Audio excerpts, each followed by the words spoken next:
कई बार हमारे मन में एक प्रश्न उठता है। मैं इतने अच्छे कर्म करता हूँ, फिर भी मुझे उसका फल कब मिलेगा?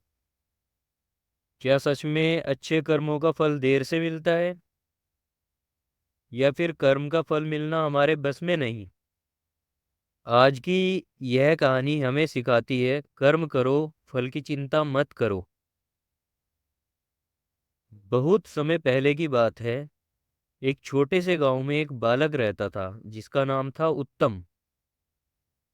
उत्तम के पिता अपाहिज थे और उसकी माता गांव की शिक्षिका थी।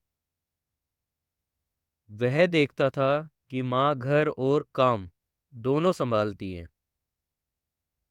उत्तम ने निश्चय किया कि वह माँ की मदद करेगा। वह हर रोज माँ की सहायता करता और फिर पास के गुरुकुल में पढ़ने जाता। एक दिन गुरुकुल में गुरुजी ने बच्चों से कहा, बच्चों, अच्छे कर्मों का अच्छा फल मिलता है और बुरे कर्मों का बुरा फल। यह वाक्य उत्तम के मन में गहराई से बैठ गया। घर लौटकर उसने माँ से पूछा, माँ, हम तो हमेशा अच्छे कर्म करते हैं, तो हमें फल कब मिलेगा?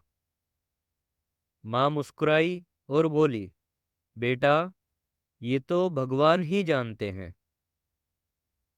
उत्तम उलझ गया। उसे नींद नहीं आई उस रात। अगले दिन सूरज उगने से पहले ही उत्तम गुरुकुल पहुंच गया। गुरुजी बाहर आए और बोले, पुत्र, इतनी सुबह यहाँ क्यों? उत्तम बोला, गुरुजी, मेरे मन में प्रश्न है। पूछो पुत्र, गुरुजी बोले। क्या यह सत्य है कि अच्छे कर्मों का अच्छा और बुरे कर्मों का बुरा फल मिलता है? गुरुजी बोले, हाँ पुत्र, यही सत्य है।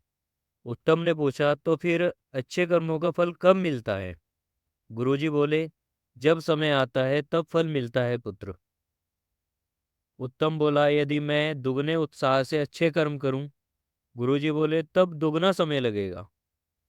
उत्तम बोला, और अगर और मेहनत करूं? गुरुजी बोले, तब तिगुना समय लगेगा पुत्र। उत्तम बोला, गुरुजी, जितनी मेहनत कर रहा हूं, फल उतना दूर क्यों चला जा रहा है? गुरुजी ने मुस्कुराकर कहा, पुत्र, क्योंकि तुम्हारा ध्यान फल पर है, कर्म पर नहीं। जब किसान बीज बोता है तो फसल अपने समय पर ही आती है। यदि वह हर रोज सोचता रहे कि फसल कब आएगी, तो वह खेत की देखभाल में ध्यान नहीं दे पाएगा। फल की चिंता करने वाला कर्म में चूक जाता है। पुत्र, जब ध्यान फल पर होगा, कर्म अधूरा रह जाएगा। याद रखो पुत्र, अच्छे फल से ज्यादा महत्वपूर्ण है अच्छे कर्म का ज्ञान। जब तुम निष्ठा और सच्चे मन से कर्म करोगे, तो फल अपने समय पर स्वयं आएगा। परंतु यदि तुम फल के पीछे भागोगे, तो कर्म का मार्ग ही छूट जाएगा। उत्तम बोला, गुरुजी, अब मैं केवल कर्म पर ध्यान दूंगा। फल कब मिलेगा, ये मैं भगवान पर छोड़ दूंगा। गुरुजी ने आशीर्वाद दिया, यही सच्चा मार्ग है, कर्म योग का मार्ग। दोस्तों, इस कहानी की यही सीख है, कर्म करो, फल की चिंता मत करो। क्योंकि जब समय सही होगा, तो आपके कर्मों का फल स्वयं आपके द्वार पर आएगा। जय श्री कृष्ण, जय सनातन धर्म।